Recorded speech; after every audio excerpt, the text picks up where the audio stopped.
She's now left without a car. She doesn't have a car yet. She's still paying for it. She got kicked out of her apartment, left in major, major debt that she's still paying. This man swindled everything from Moneoa. She lost everything. She was even forced to leave her recording label to drop it because he had opened his own in order for him to get the money. The gigs that she was performing, he was the one who got paid for the gigs. Everything is being debited from her account. On top of that, he was abusing her physically. He was trapping her mur sahel. Moneoa's experience, ladies, please let it be a lesson. Love, do not lose yourself within the love situation. Here's Moneoa's full life. This voice note, ne? I'm going to start with one of the voice notes. I took a voice note of a meeting that I had with Piwe. Let me not say his name, with this guy, last year. And this is, oh, please, this phone mustn't do this to me now. Oh! Please don't start. My other phone is whiling. See, I cracked it. That's why it's acting up. It's a voice note of him basically admitting that he basically, we had a meeting. I'm going to start in the middle and then I'm going to work my way around the story. I had a meeting with him last year. I had threatened to expose him then, and I believe some of you may have seen it in my stories. And I said to him, he basically called me because he was panicking, and he tried to get me to admit to things that didn't even exist, things that never even happened. Obviously, I'm assuming he was probably recording the conversation on the other side, trying to gather as much evidence for himself so that he could use it against me should something like this ever happen. Eventually, I think he folded, and we had a meeting. He begged me in this voice note. First of all, it's two voice notes. It's one voice note where he begged me to meet me so that we could resolve this issue. And then it's another voice note of the meeting that we had where he says, in his voice, he says, Uguti, should I breach the contract in any shape, way, or form? Should I breach the contract in any shape, way, or form? Then I have the right to, now he's giving me permission, full permission to do whatever it is I need to do, to go about this, to expose him. He says, like, I, Piwe Mapanga, I'm giving you full permission to do whatever it is you need to do. Okay, I did things to I'm this kind of pub. Should have actually just put this stuff aside first. Okay, I'm in the voice notes now. Okay. It's fine. No, that's another one. I'm gonna find it now. I remember I had named it. This was May of 2020. No, it was around March. March, yeah. It was March, yeah. Piwe Mapanga. Ayole. Lena, it's we're in a restaurant not far from my mom's place. This is 2019. Sifike nini apha? March. A WhatsApp group? Nope. Yiphi man lento? Okay, I'll find it and I'll post it. So anyways, I met Piwe in 2017. I met him through a mutual friend of ours, more of his friend actually, but I had worked with him in the industry. He's my ex. Who is this person to me? He's my ex. We basically hit it off immediately. We dated for about 2 years. So in the beginning of the relationship, everything flowed very well. We were like a normal happy couple. He told me he was a property developer. He told me that he owned a couple of hotels and properties around Johannesburg and Cape Town and Eastern Cape. And he drove very like this was actually the first guy with money that I'd ever dated. I'd never dated a guy with money before. So it's crazy to me that his sister's saying that I was trying to ride a gravy train, but we're going to get into that. And yeah, it was a happy relationship. He drove very nice cars, but he never actually had a place of his own. He told me that he lived at his hotel where he worked. He lived at the hotel where he worked. And I wasn't allowed to go there. I wasn't allowed to go see his apartment. So most of the time we spent time together indoors was at my place, at my apartment in Roodepoort. I had a small little 2-bedroom apartment there. I used to love that apartment. And I paid rent there the whole time. Pio never paid, not one time. He never paid rent, not one time. There was never a single time that he ever contributed towards the rent in the year that he spent at my place. So it was like shaky. You know, he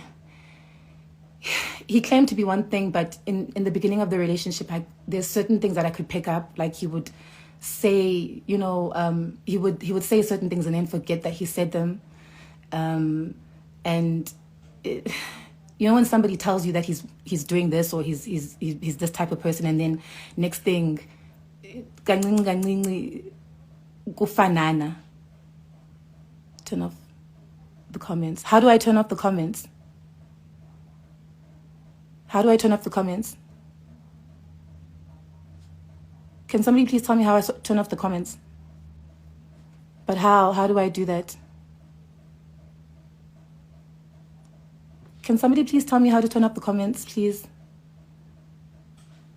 Turn off comments. Yeah, but how? How do I turn off the comments? How, babe?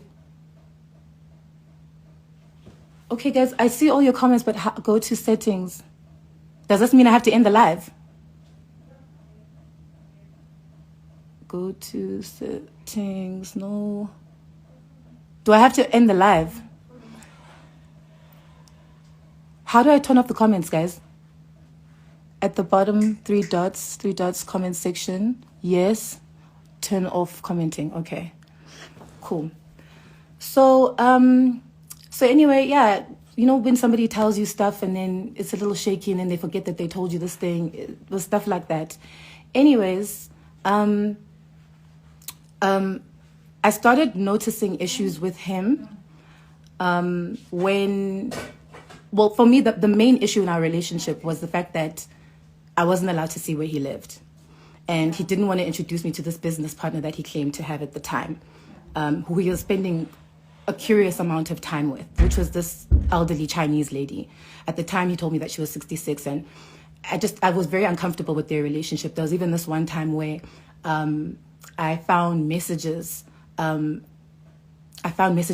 them that were just baby, and he told me that baby means friend in Mandarin.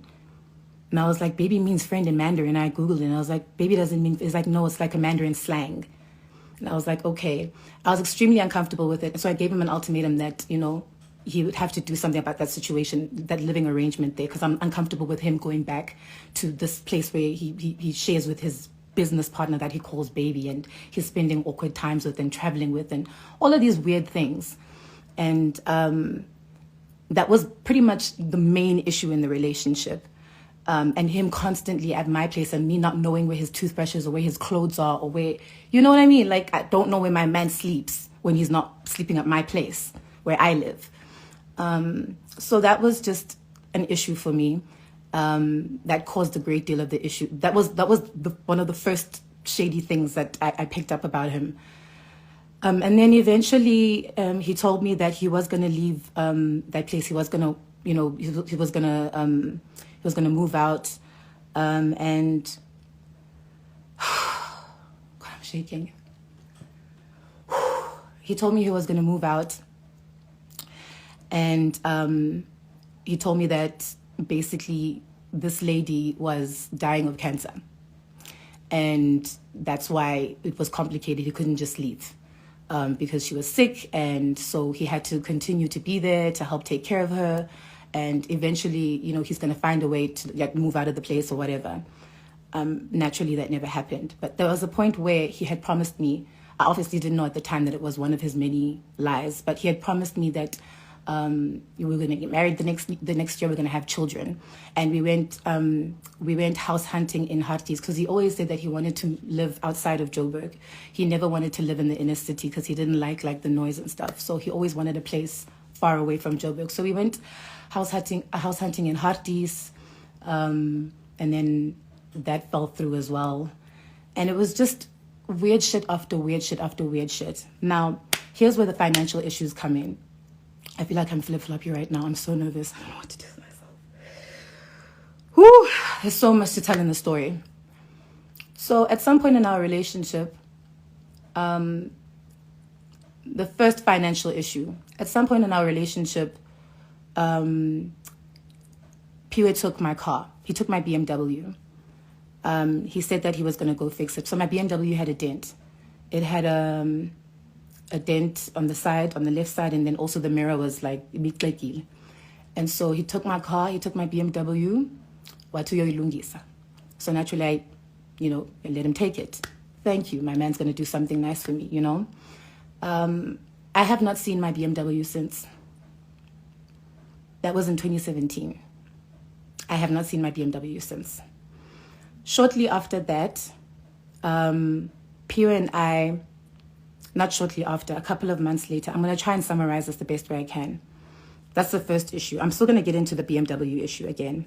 That's the first issue. This was part of the reason why I'm doing this live, part of the reason why I'm exposing him. And I'm going to explain how now the debt that I'm incurring as a result of that BMW that I haven't seen in 5 years, I'm still paying for it today. I'm still paying for that BMW today. But I have not seen my car in 5 years. So he took my car to Lungis. It turns out he gave it to his cousin. I don't know what his cousin did with it.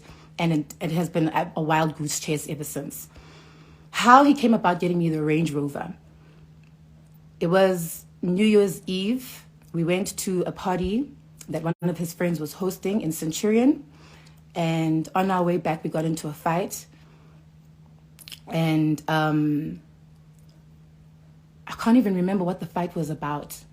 But things were already tense. Anyway, we got home, we were drunk, we slept on it, woke up in the morning. And mind you, this guy had laced me with alcohol. We had literally he had bought me booze after booze after booze at this party. So when we got home, I was drunk. So he wakes up. So what he was used to is that every morning I would wake up and make him breakfast. Every single morning I would wake up, make him breakfast, iron his clothes, put them on the bed, shine his shoes. I was literally this dude's cheerleader, maid, best friend, you name it, I was everything. I was fully committed to this man. So that was what he was used to. Every morning I'd wake up, make him something to eat, breakfast in bed, some coffee, some cereal, whatever. And so this particular morning, and it was after the New Year's Eve party, so I was drunk. So I woke up. So he woke me up, he woke up early and he's hungry. He's like, babe, I'm hungry. And I'm like, I'm still hanging, I'm like, hey, babe, there's food in this fridge. So I'd cooked the night before. I had made chicken and a salad. That's another thing. I was monitoring his diet. So he wasn't allowed to eat takeouts because he wanted to lose a certain amount of weight. So I monitored everything that he ate. And I cooked everything, most things, if we didn't go out on a date or whatever. So this particular morning, I was hanging, and I haven't thought about this story in a very long time. I actually haven't spoken about this in a long time. He woke me up and he's like, he wanted something to eat. So I told him I left the chicken and the salad. All he had to do was literally take it out of the fridge. I'd cling wrapped it. I had dished out chicken for him in the salad. All he had to do was literally take it out of the fridge, pop it in the oven, pop it in the microwave, and eat. And I was like, hey, babe, I'm tired. There's chicken and salad in the fridge. I'm exhausted. I wanted to go back to sleep. And I could sense that he was put off, but he didn't say anything. He's like, it's like, oh, babe, I'm hungry. And I'm like, well, there's food in the fridge that I prepared yesterday before we left. And so, yeah, he warmed up the chicken, he ate. I went back to sleep. And I think I woke up an hour or two later. Woke up, hey, babe. We're tense. He's upset. Fine. I know why he's upset, because I didn't want to wake up and make him breakfast. Cool. Woke up, I started cleaning. And yeah, I started getting ready for the day. We were going to go to another friend of his party that day because it was New Year's Day. And then as I was cleaning, he's like, what did I do to deserve this kind of treatment from you? And I'm like, what are you talking about? And he's like, basically, I do everything for you. And I'm thinking to myself, everything for me. I wake up every day, I make this man breakfast. I am out here taking his family members out. And on most of those dates, I pay. I was a committed girlfriend. Every aspect of his life, I was basically involved in. Well, almost every aspect of his life. And this nigga didn't even help me with rent, even though he was living in my apartment. This nigga had taken my car, had not seen it for months, saying that he was going to fix it, had not seen it.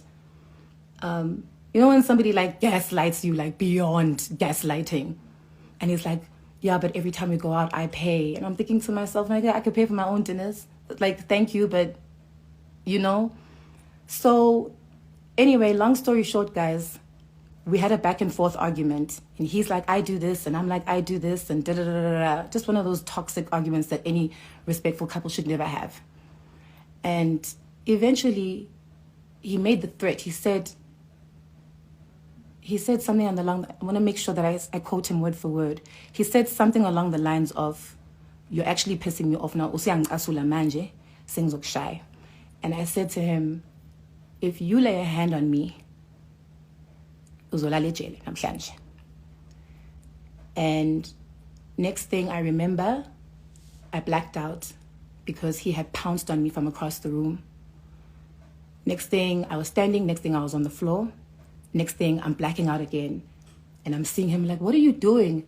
Blacking out again. And black out, he's hitting me in the face. Like, I'm seeing stars. At some point, I remember he had his knees on my shoulders. And he had his hands around my neck. And I said to him, you're killing me. You're going to kill me. And he said, I ain't bulaling zofundisa isifundo. And he carried on beating me. We started this argument on one side of the room. By the time he stopped beating me, I was on the floor in the bathroom and he was standing above me. And he said again, what did I do to deserve this? Why are you making me become this person? And I remember I was just crying, telling him, please just stop. Please stop. And so this is how the Range Rover came about. After he had beaten me up for the first time, he felt guilty. That was in January. The Range Rover was not a Valentine's Day gift. The Range Rover, he was bought in January. In fact, for the first few days after he had beaten me up, I have the pictures. I'm going to post them after this on my stories of my eye and my face that day. After this happened, my mom came and she counseled us. I didn't call the cops because at the time I was in love and I believed him when he said he was sorry. I mean, he was immediately remorseful. And so I forgave him. And so my mom came, she counseled us, he left that day. And here's what's crazy. After he beat me up that day, I still wanted him. I still wanted to sleep next to him. I didn't long for my mom. I didn't long for my friends. I longed for him. I wanted the person who had just beaten me up to comfort me. I know it sounds fucked up. Maybe I am fucked up. But I longed for him. And so it did not even take me that long to forgive him. He was back the next day. He brought me flowers and he had given me the car keys to a G-Wagon that he was driving at that time, a white G-Wagon. He claimed it was his. I know it belonged to his Chinese girlfriend, the elderly woman, who actually owns all of the hotels and the properties that he claimed were his. And he left me the car. He was like, I can drive it around for the next couple of days. And then he left me his card and a bouquet of flowers. And he left. And I felt bad when he left. I still wanted him to come back. In fact, I called him. And I was like, you can come back tonight. Shameful, I know. But yeah. Yeah. And then shortly after that, a few days later, he was like, let's go look at some cars. We were back to normal. Within the first 3 days, we were actually back to normal. Didn't take long. I did not hold him accountable for what he'd done at all, which is probably why he carried on doing it later on in the relationship. And I kind of blame myself. I take accountability for the fact that I did embolden him by not making him accountable for what he'd done. To a point where the second time he did it, he didn't even feel bad. In fact, he started to feel like emboldened by it. Like, oh, she does this all the time. She cries. We'll get into that. But anyways, that's what brought about the Range Rover. That's why he got me the Range Rover. The Range Rover was basically a gift because he felt guilty about what he'd done. And in retrospect, now that I think about it, it was probably a gesture to kind of shut me up. It was probably a means of him to shut me up. And so when he bought the Range Rover, my BMW still had not returned, by the way. It had been a couple of months since he'd taken my BMW Esituyo Yungis. It still had not come back. So he got me this Range Rover. So we went. So how it happened is we went to go look. He told me that he's going to go test drive this new car. He knew that a Range Rover was like one of my favorite cars ever. And in fact, a couple of days before, he had said something along the lines of, "I want to get you a car." And I was like, "No, don't get me a car. Let's work on our plans for next year. We want to get married next year. We want to have children. So instead, let's move out of my little apartment and get a place together. And then, once we've settled those expenses, we'll think about getting things like nice cars and whatever." He was like, "No, I'll do that and get you a car." He insisted. So when he was like, "Let's go look at these cars. Let me go look at this car I want to test drive." I was like, "Okay, cool." I kind of had like, a hunch that he was probably going to get me this car, but I didn't think he would do it that soon. So we test drove the car. I told him I liked it. It was really nice. Next thing, he's like, "It's yours." And I was like, "Oh my God." I'm sure you guys saw all those pictures when I was like, "Oh my God, wow." I was really, really happy. I was truly grateful. It was actually one of the happiest moments of my life because that was my dream car. And I was grateful. I was very, very grateful. And then, so he told me that I needed to do the paperwork myself because he was putting it in my name. So the arrangement was he was going to pay for the Range Rover for 3 months. At the time, he was doing a deal in Tanzania with a Tanzanian tycoon where he was developing property. I'm sure you guys will also see if you track back my posts. There was a time where I went to Tanzania with him on like a little mini vacation. He was actually developing property there, and then he told me I should come, and then we turned it into a vacation because he knew how much I loved Tanzania and I loved the beaches. Everybody knows that I'm like partially a hippie girl, so. He knows I love water, I love beautiful scenery. So he was like, "Come through, we'll turn it into like a vacation."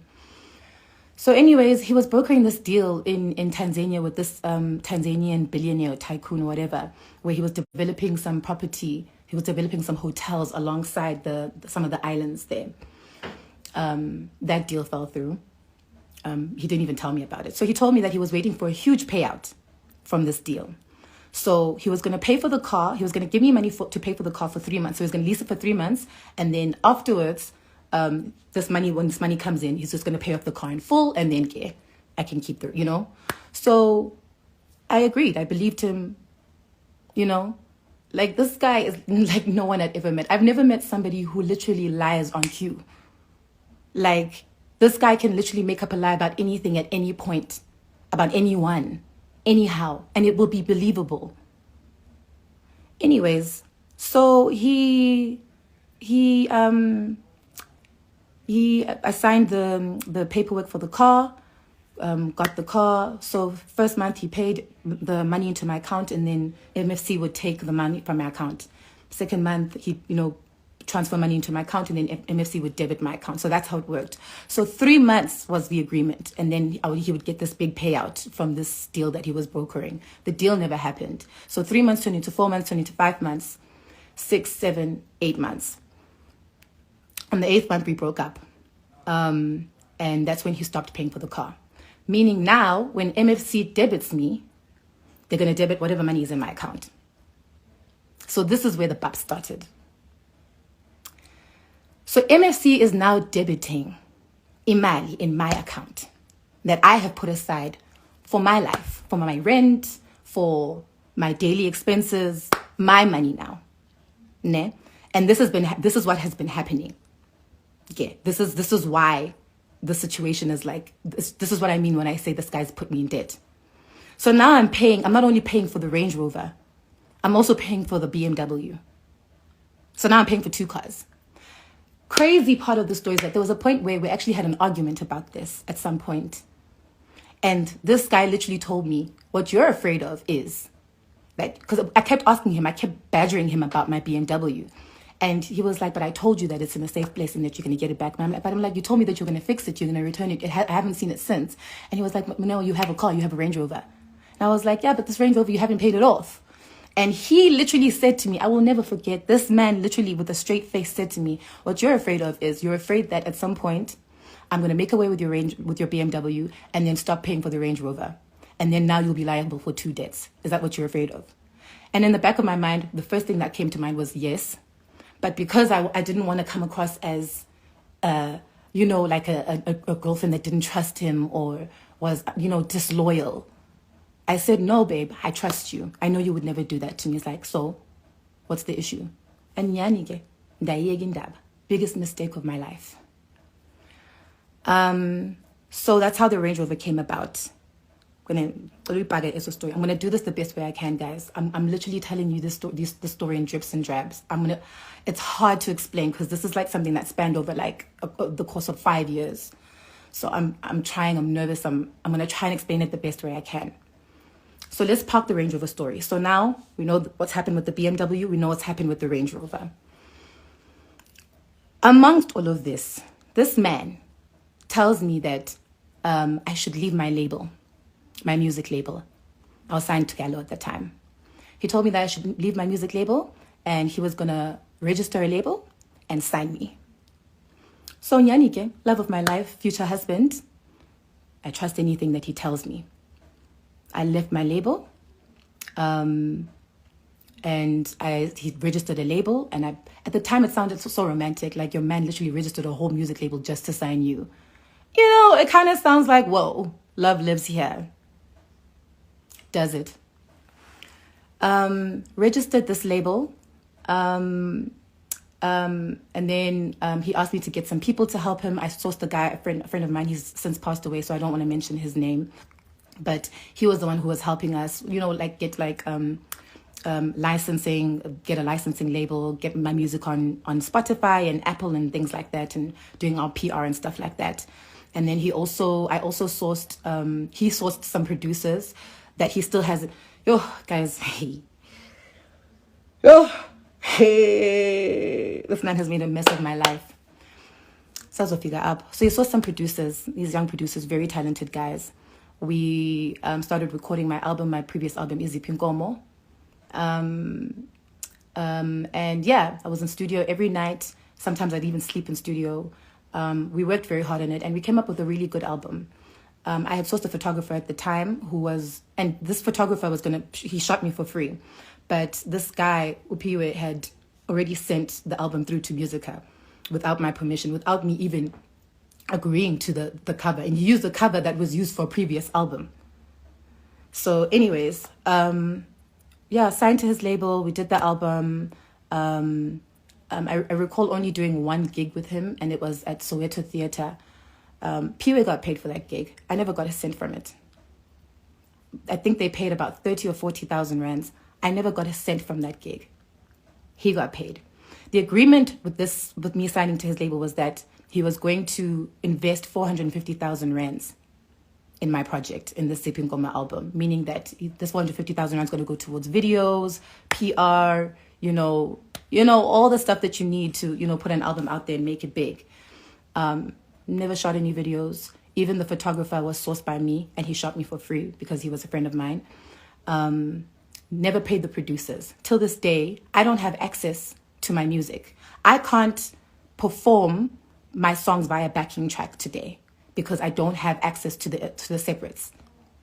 So I can't perform the music from that album except for Zupungom. Zupungom is the only backing track that I actually have access to. And the producers refused to give me access because they were not paid. Therefore, they refused to give me my separates. Right now, my album is not available on any... If you go stream Zipinkomo right now, Ozifuman, it's not on Spotify. It's not on Apple Music. It's not on any major streaming platform because there's some paperwork that Piwe did not do with regards to Dynasty. And this Dynasty Entertainment was his label that he registered. This guy literally turned into Quincy Jones during the course of this whole him working on my music. Today, he tells me that he doesn't know anything about this music thing. Today, une amnesia at my expense, which means I'm losing out on money. Which means when I do gigs, I have to do all my older songs I can't perform songs from that album today. And I can't make money off of streams, off of anything today from that album. Because I can't paperwork yak. I don't know how many times I have tried to have this discussion. Some people just don't understand the language of decency. I did not want to even have to do this. Me doing this live is beyond me. I did not want to do this. I did not want this to come to this. This is the last thing I wanted to do. This man knows how much I value my privacy. He knows how much I want to keep my private life away from the public. He knows. And so he was banking on that. He was depending on the fact that Moneoa uthanda privacy yakhe, which is why ndigezela. Yeah, he's on Instagram buying Maybachs, buying his step or daughter-in-law's imoto. I don't know where my car is. Where is my car? The last chance I gave Upiwe, he had begged me, I'm going to find this voice note and I'm going to post it after this. If I can't find it right now, I'll post in my story so that you see I'm not lying. Upiwe begged to meet up with me to resolve this issue. To resolve the issue with both cars, to resolve the issue. Oh, wait, Yima, I'm going too far. I'm missing one more story. Hey, how could I miss this one? So, sorry, I need to track back. When Pure stopped paying for the range, the money was being debited from my account. So MFC is taking money out of my account. The money that I had in my account at that time was money for rent. So njengoba ingabhatali i-range, bakhuphe imali ye-rent i-MFC. So eventually I got evicted from my place. After I got evicted, I called his parents and his dad had him come over on the day that I was getting evicted. On the day that I was getting evicted, not after, sorry. On the day I was getting evicted. And my whole family was there helping me. My brother, my mother, my aunt, my friends, my brother, my other brother, my older brother, and my younger brother. They were helping me move.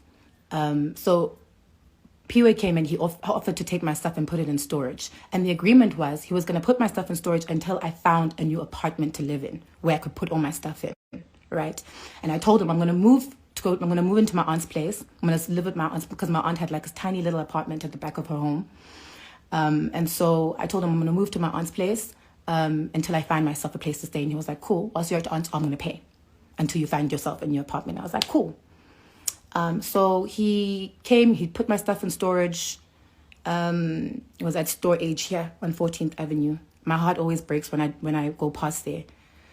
He put my stuff in storage. This is the majority of my things. So I had a 2-bedroom apartment. It was fully furnished. This is stuff that I had accumulated over the years. So this is my couches, my TV, I had a dining room table. I had a fridge that I had gifted myself on my birthday. It was a 30,000 rand fridge. Guys, ifridge yami ayithetha nami. Ifridge yami yangicelela angekho manzi efridgini. I gifted myself that fridge. And anybody who knows me knows how I feel about kitchen utensils and because I love to cook. Cooking is like very therapeutic for me. If you follow my stories, you'll know. Cooking is my thing. So I had some really dope ass things. I had some expensive ass pots from Le Creuset or Le Creuset, however you pronounce it. I had a lot of things. I had pots. I had, it was a fully furnished apartment. I had, a bed. I had, like the second bedroom actually wasn't even like, there wasn't a bed in the second bedroom. I used it as a closet just because I had so many clothes and shoes and things like that. So everything that you can think of that could fully furnish a 2-bedroom apartment, that's what I had. And that's the majority of the things that he put in storage that day. This man stopped paying for my stuff in storage. And he never told me. He registered his name at the storage. So Upale, his name, his phone number, his email, his address. So Jengoba, he stopped paying. The storage is sending him messages like, you have to pay or we're going to do this. You have to pay, we're going to do this. They're sending him all of this stuff. I have no idea. I took the little things that I took with me. I'm thinking all my things are safe. My dishwasher, my washing machine, my fridge, my TV, yonkindo. Because my aunt's apartment was already fully furnished itself. So I didn't have to take much. I think I took like one pot, a few clothes, and, just a few things. Because I wasn't planning to stay there for long. I ended up staying for a while, but whatever. This man stopped paying after a month or 2 months. And I can't recall, I'm going to have to check the documents now. He stopped paying after a month or 2 months. And he did not tell me. So by the time that I found out my stuff had been auctioned off, everything that I had was auctioned off. Like everything, my clothes, my shoes, my stuff, yonkinto, everything. Think of everything you have in your home. And then all of it is gone. This person was receiving messages from the storage. He was receiving warnings after warnings after warnings. Watula, what to do? Never said anything. At the end of the day, I think I was owing something like 6,000 or 7,000 rand at that storage. I could have paid that. All he had to do was tell me, I'm no longer paying for the storage. Go sort out your storage. Fine, I would have paid it. For what I had, I would have paid it. I lost over 500,000 rands worth of belongings. I lost things that I will never get back. Things that I could never buy.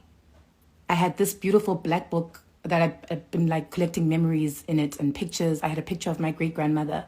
My grandmother's grandmother, my great-grandmother, black and white picture from like the 1910s. Just some things that are just so priceless that I will never get back. And yeah, I lost everything. I pretty much lost everything that day.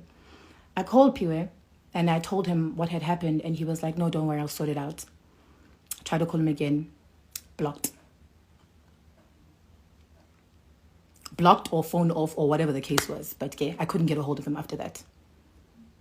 One of his many disappearing stunts. He does that. When he starts to feel invincible or whatever, he does this thing of just ignoring texts and calls. And for him, I can see why his sister's was whiling today. Because I know that he tells them a different story to the things that he does to me.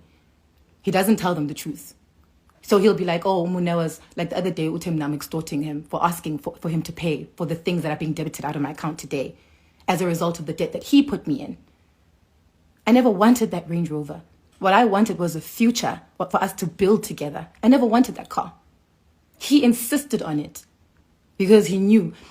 Can I tell you guys, I didn't even want to post that Range Rover. I didn't even want to post it.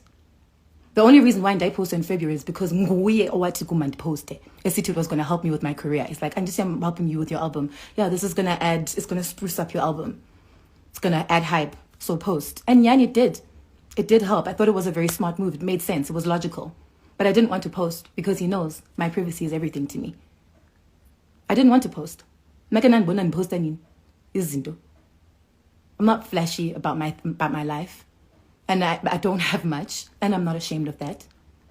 I saw his sister today posting that, she lives in Waterfall and my apartment was run down. I have no shame in my rundown apartment. It's my apartment. I earned it. It's run down, but it's mine. I worked for it. I have no shame in that. I have no shame in the little things that I have and the cheap things that I have. I have no shame.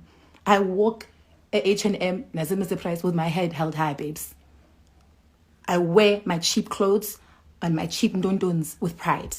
Because I have no shame in my life. Yeah, I'm not used to Louis Vuitton bags and this and this and that. I'm not ashamed of that. Those are not the things that matter to me. This is specifically why your brother fell in love with me. This is specifically the things that he used to say he loved about me. So for him to do this to me, of all people, is beyond shocking for me. And the arrogance that this man has about it today, the last conversation I had with him, telling him, I sent him a screen grab of my banking app to say, this is the amount that came out of my account. This is the amount that came out of my account. So when I expect you to pay for certain things, it is because I've been debited here, here, here, and here. 25,000 rands, 15,000 rands. MFC is still debiting me today. The BMW is still debiting me today. I've given back my Range Rover, by the way, and Sanai, I don't have a car, guys. I have a car, but I don't have a car today. This nigga's driving around in Maybachs. And he has my car. And I sound crazy. I'm crazy, Mna. I'm the crazy one for wanting to speak out, for wanting to stand up for myself. This man physically abused me for the entire duration of our relationship. And I think that was the trigger for me today. I actually thought twice about this live. I actually wasn't going to do it. I said I was going to do it, and then I was like, actually not. But when I saw his sister whiling, the disrespect, it's kind of like it adds insult. What is it? It adds fuel to the fire. It adds I'm so tense. It adds to insult to injury. because I wasn't going to do this. I actually thought twice because he knows this is not something I want to do. But I can see, me being quiet, me being silent and nice about this whole situation and choosing to do this the right way, it's not working. I don't know how many times this nigga and I have had meetings where he's like, okay, yes, I'm going to do A, B, and C. I'm going to post it right now. Those meetings, I'm 90, I recorded all of them, where he begs me to meet with me, begs me to solve this issue, reassures me. He signed a contract. He signed a contract that I'd drawn up at that meeting that stated he's going to take care of this, and that. And I said to him in that meeting, if you breach anything in this contract, you are giving me the right to go about this as I please. You're giving me the right to go and expose you on Instagram because I'm actually sick of this. What, Yena? Okay, cool, no problem. He said, okay, no problem. I'm going to post it. Right after this live, I'm going to post it. Since he wants to act like, now he wants to sue me for defamation. It's not defamation, my guy. You gave me the go-ahead. You told me that if you ever started, I said to you, if you ever start ignoring my messages or ignoring my calls again and you do all this crap that you've been doing for the past, I don't know how many years, where you don't want to give me back my car, you don't want to resolve these issues, you don't want to pay me back. There was even 2 years where I had to pay for Uber myself. And then last year, he started to pay for my Uber. So here's how he went about paying back, just in case he starts, because I know he's going to start lying and making it seem like he paid me back more, he paid me back all my money. He didn't. So after we had the meeting, we agreed that he was going to pay me back 20,000 rands a month. So this is what it's based on. He told me at that meeting, and like I said, I have it recorded. So if he even tries to lie, I have it recorded. He told me at that meeting that he didn't have money. He didn't have a lot of money to pay me back for all my belongings that I lost in storage. So the things that I'm holding him liable for is my stuff that I lost in storage, which I audited. I think I audited something close to the amount of 500 and something thousand. He told me that he couldn't afford that 500,000. All he had in his account was just a little up above 300,000, and he was going to get more, but all he could afford to pay me back was 20,000 rands a month. All he could afford to pay me back was 150,000 rand at best. And he said he was going to pay it in installments of 50,000 rands a month. 20,000 rands a month. And I agreed. And I admit this was very idiotic on my part, but I agreed. I take accountability for that. I regret it very much. Because now that I know what I know, it's kind of like shit. But I agreed to 150,000 rand. Mind you, he owes me at least 500,000 rands worth of izinto. But I agreed to 150,000 rands. In fact, a total of 175,000. And he paid that back in 20,000 rands installment. He still owes me 5,000 rands, by the way, because that last 5,000 rands, akazange wayibatal. And then the agreement was he was going to pay for my Uber until such time that he was going to return my car. And that's what he did up until, from March last year, up until December. Or was it? No, up until, I think he paid up until December. Yeah, I think he paid up until December. And then in December, at some point, 30,000 rand was debited from MFC. I sent him the screen grab. I sent him my private banker's number so that he could confirm. Like I said, I'm not going to tell a single lie. I sent him the notification that the 30,000 rand out of my account. It's MFC. It's to do with the car. You said you're going to handle all matters to do with that debt. And out of that, he only paid me back 18,000 rand. And we agreed that, okay, 30,000 rand was debited. Mind you, kusakhona ezinye that he owes. Kusakhona ezinye that he owes. Kusakhona 25,000, kusakhona 50,000 that have been debited from my account that he still has not paid. Even this Uber, even him paying for the Uber, I paid for my own Uber as a result of me not having a car for 2 years. Him paying for this Uber for a year doesn't even cover that 2 years. It doesn't cover that 2 years. So he paid 20,000 rands installments up until Batala low 170,000 minus 5,000. He still owes me 5,000. So I'll give him that. There's still the issue with the BMW. Where's my car? There's still the issue with the Range Rover. Why have you not paid that debt that I'm still being debited for? Izola, I was debited 15,000 rands from MFC.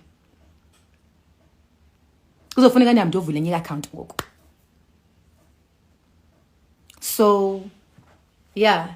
And on top of that, I never even held him liable for the mess that he made of my career.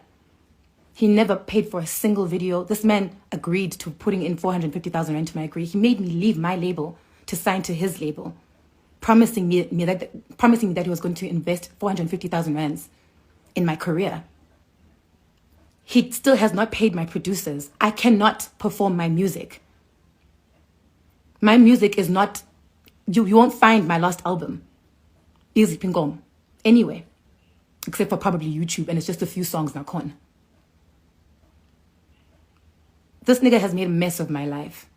Dikolile music career. Because dizopambana, guys, dealing with the issues. And this is just the cream of the crop. This is like the cherry on top. There's so much more to the story. I'm literally giving you guys like a cherry on top. But that's the gist of it.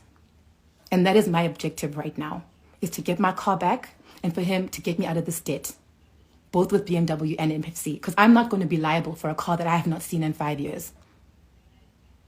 Why am I still paying? Why am I still paying? I'm literally working my ass off trying to get my career back together. And I still have to worry about debts that I did not incur.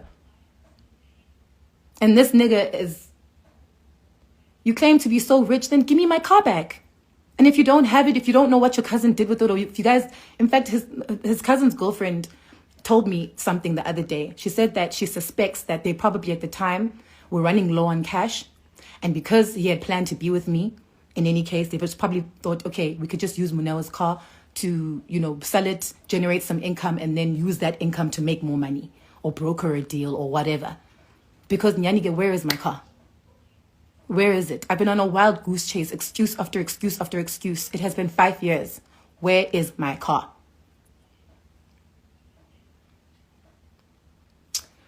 So yeah, that's the gist of the story, guys. There's more to the story, but like, honestly, like, I hope I've explained it. I hope I've explained it properly. I don't know. I don't know what to say. I am beyond frustrated. Now this guy is saying that he's accusing me of extortion. Extortion? Extortion? Yo. Blackmail. Like, this situation is beyond me. Like, I was borrowing money last year. Like, I have never had to borrow money. I have always been self-sufficient. I had to move back home. Because, hey, guys, at some point, even when I wanted to move out of home, no landlord or real estate agent would take me because of how bad my credit is, because of all of this debt. This man physically abused me. He manipulated me. He conned me out of 2 cars. He cost me everything that I had worked hard for. Like, there are things, like, I look back on my life and I'm just like, I really, really miss the life that I had before I met this man. Sometimes I even wonder, like, to deserve a man to treat me and then even have the audacity to be so arrogant about it. The arrogance that Upiwe displays when I try to talk to him, when I try to reason with him. I don't have to do this. We're agreeing to this because, we're both, this is not something that I have to do, basically. I'm not liable. You're not liable for giving me back my car that you took, that I'm still paying for? Like, I have never met anybody like this guy in my entire life. And today, I'm actually grateful that I did this, because I've received so many messages from people who are like, me too, me too, me too. Siamazi, he's done this to me too. He's done this to me too. I am literally shocked and appalled by you would think that he couldn't surprise me any further. I'm shocked. This guy is nowhere near the type of person I thought he was. And I think part of the reason why I kept giving him chance after chance to fix this is because I was still fixated on the person that I thought I was with back then. I honestly thought that this guy had some decency in him. I was so convinced that this man, there's no way that he's going to let this happen. Surely there has to be a decent bone in this man's body. Surely as a man, he understands the predicament that he has put me in. Surely he understands how he has inconvenienced my life. And surely if I reason with him, he will make it right. Here I am today. 5 years later. 5 years later. Andina moto, And now, and to think that I dedicated so much of my life to this person. This guy still goes around. I've actually heard that he still goes around telling people that he bought me a car. He's still using me to make himself look good. He still talks about me. He still tells people that, yeah, you know, Moneoa, I dated her. I bought her a car. What? So that's how that happened. So essentially, I bought myself that Range Rover because I am the one who ended up paying for it. And I'm the one who's still paying for it. So I'm going to put my comments on now. How do I do this? Oh, so yeah, that is my story. Well, that is partially my story. It's been really hard, guys. It's been very, very hard. And sometimes I just feel like because, like, you know, I'm a strong person. I'm all about my work. You know, I work hard, but it's sometimes it just feels like because I have like this strong character, this like strong attitude, like independent woman, some people literally like feel like, yeah, okay, it's okay to treat this person this way. It's okay to take advantage. They can take it. They'll be okay. Like, I'm not okay. I'm not okay. I haven't been okay for a very long time. I'm literally always on Instagram, always, you know, posting happy things, always posting about this and this and that, trying to make a bad situation look good. And yet I'm literally like suffering. I'm literally dying inside. I cannot tell you the stress that this has caused me. I cannot tell you how.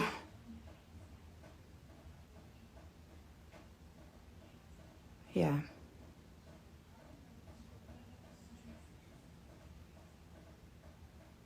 And somebody said today, Pindile posted something where someone was like, oh, things are tough. That's why things are so tough right now for everybody. That's why Moneoa is doing this, because she wants money from your brother. Sweetie, because she needs money. Yeah, I need money. Who doesn't need money? Name one person in this world who doesn't need money. Jeff Bezos is the richest man in the world, and he still needs money. He still wakes up every day and goes and makes money because he needs money. Everybody needs money. Yes, I do need money, but that's not my reason for doing this. That is not my reason for doing this. I am sick and tired. This man is emboldened by my silence. This man has caused me so much emotional and mental trauma. I will be damned if I'm going to let him continue to fuck up my finances. I'll be damned shame. I tried my best. I tried my best to settle this the right way. I tried my best to be nice about it. And I'm sorry, I'm not going to let somebody get away with my car. Asoze ndinike imoto kaloku. Asoze kaloku. Asoze ndinike imoto yami. So, I don't know, maybe I didn't articulate myself well, but that is my story, guys. And that's what happened. And that is the story of Popio Mapanga. And I'm not the only one he did this to. I know that 2 years ago, Ulupi posted him because he had apparently defrauded an entire foundation, a president's foundation. Defrauded them out of Andazi, how many hundreds of thousands of rands. In fact, this guy has been posted over the years so many times. So many times. I remember there was a huge saga on Facebook. There was a huge saga with a friend of mine. I'm not going to say his name, but he's a DJ. Slash, you know, he's into like logistics and things. He's married to quite a popular influencer as well. This was like last year or the year before. And he reached out to me and he was like, dude, this guy just knocked me out of this amount of money. There's so many people that this guy has knocked. Baningi. I remember when Lupi posted him, so many. I was so shocked to see how many people commented saying, yeah, me too, me too. Yamazi, he's a con artist. And his sister even then was in people's DMs going off all the time. When are you going to stop? When are you guys, if you spent the amount of time you spent fighting your brother's battles, if you had spent that kind of time actually encouraging your brother to do better by people, encouraging your brother to be a decent human being, we wouldn't even be in this situation. You are part of the problem because Ninaband, you embolden him because you keep telling him that he's right when he's wrong. And this is why I feel like Upiwe is oblivious to izinto azenzayo. I don't think he understands how much havoc this has caused in my life. This has had a ripple effect. Not being able to pay for this means I can't pay for this, means I can't have this, means I can't live like this. You know what I mean? It has a ripple effect. It has a ripple effect. You are ruining people's lives. And instead of teaching your brother, but no, ayenzwa lento. This is how you treat people. This is how you do things. When you choose to go, abantu. Yo, when this girl said, what abuse? Yo, she literally sent me a DM. Esitia, you're not even worth my time. Upindin. Esitia, I'm not even worth her time. Esitigum, what abuse? And I'm like, what abuse? What abuse?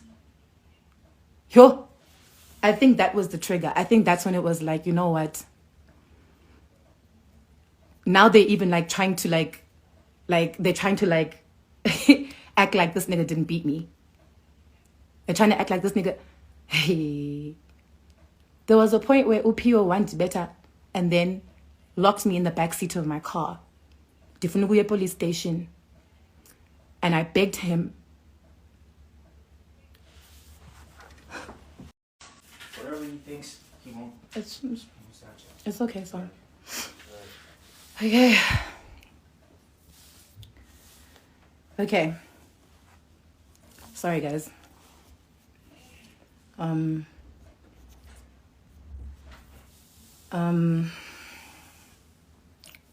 Sorry, guys. I literally promised myself I wouldn't be that girl, Ozokala.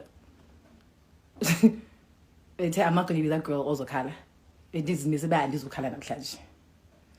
But I think, I haven't spoken about, I think as in years into, I'd forgotten, not forgotten, but I'd sort of compartmentalized them. I hadn't talked about it. I hadn't thought about it in a while. So I think now talking about it, it's just the memories are coming back and it's a little bit overwhelming. Yeah, I think my issue is that I haven't spoken about this in a very long time. And I'm being triggered right now. I'm being hella triggered. But yeah. And I don't want you guys to think I'm entirely innocent in all of this. There were aspects of our relationship where Nam shame, I won't lie. I can say that Nam, I was, I never cheated or anything, but I was difficult, I was hectic. I'm a fierce woman, but I don't think I deserved that. And by the way, I tried to open a case. I tried to open 2 cases. Both of them disappeared. I opened one in Sandton. I tried to go open one in Randburg. And then what was that? Douglasdale police station. Both cases disappeared. I remember the one time I even went with him. The last time that I had threatened him that I was going to do this, that I was going to go on and do a live if he didn't give me back my car. I was like, okay, I want to go to the police station so that we can get a, what you might call it? It is that thingy, that statement, where he acknowledges that he took the car and blah, blah, blah, blah, blah. I was supposed to, what is it called? An affidavit. And I went with him and his cousin, and the police officer told me that because I gave him the car, technically, and in that case, and she said this in front of him. Nah, yeah, he was witness. He was there. The police officer said that I don't have a case because I'm the one who gave him the car. And I was like, but I didn't give it to him to have it, for him to have it. I gave him the car because so anyway, yeah. So yeah, that is my story. I don't really want to get into the abuse. I don't want to get into it further. Honestly speaking, it's just gonna make me very emotional, and I'm really trying to be level-headed right now because I feel like the battle is azobande. But that's what happened. That's what this man did. So I am gonna go have a drink now because Ndiako. And I hope I made sense. So that's my story. I hope it makes sense. And hopefully, remember my objective for doing this is because I really don't know what else to do. I've tried the law. I've tried to talk to this person. You can't obviously reason with the devil. I have tried for 5 years to deal with this in the most peaceful manner that I could have. I have tried for 5 years to be peaceful about it. And for 5 years, this guy has literally taken me on a wild goose chase. So at this point, I know that there's no reasoning with him. I know that even if he says, okay, masilungise, I know after a couple of months, nonsense.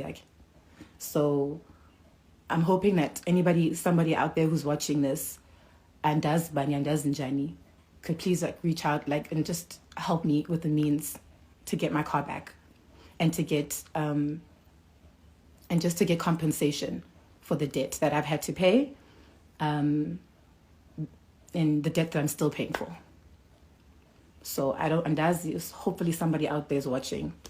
I don't know. So yeah, that was my reasons for doing this. So I hope I made sense. And yeah, thanks for listening. Bye guys.